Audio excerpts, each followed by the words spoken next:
system that he's using, and not voice. He could speak as much as he wanted, but if he had to read, then he couldn't look at his clock.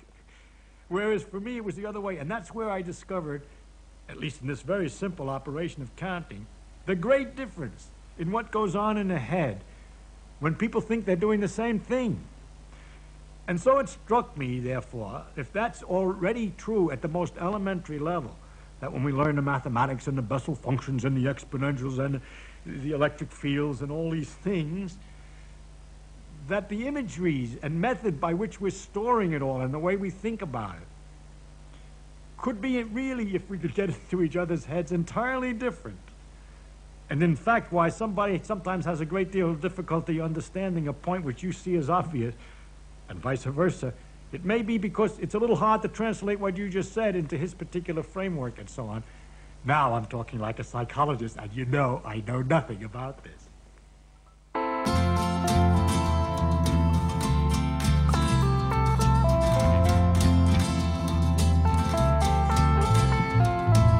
Just you and me upon the sea, we ride. I ain't flotsam free, aimlessly gone with the tide. East winds will blow, to shores will flow now, my bride. How could we look when things go that we try? My love, who'd have thought where we'd have come? My darling, my love, just look at all that we've done. Another day gone by, another day gone by, another day gone by.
figure out something about our time sense. And so what I would do is I would count, trying to count to a minute. Actually, it took, say I'd count to 48, then it would be 1 minute. So I'd calibrate myself, and I would count a minute and 48, think I was counting seconds, but it's close enough. And then it turns out if you repeat that, you can do very accurately. When you get to 48 or 47 or 49, not far off, you're very close to a minute. And I would try to find out what affected that time sense and whether I could do anything at the same time as I was counting. And I found that I could do many things. I could, there were some things that not. For example, I had great difficulty. I was in the university. I had to get my laundry ready. And I was putting the socks out. And I had to make a list how many socks. And there was something like 6 or 8 socks, and I couldn't count them because the counting machine was being used, and I couldn't count them until I found out I could put them in a pattern and recognize the number. And so I learned a way, after practicing, by which I could go down the lines of type in newspapers and see them in groups 3331, that's a group of 10, 3331, without saying the numbers, just seeing the groupings. I could therefore count the lines of type I practiced in the newspaper at the same time I was counting internally the seconds.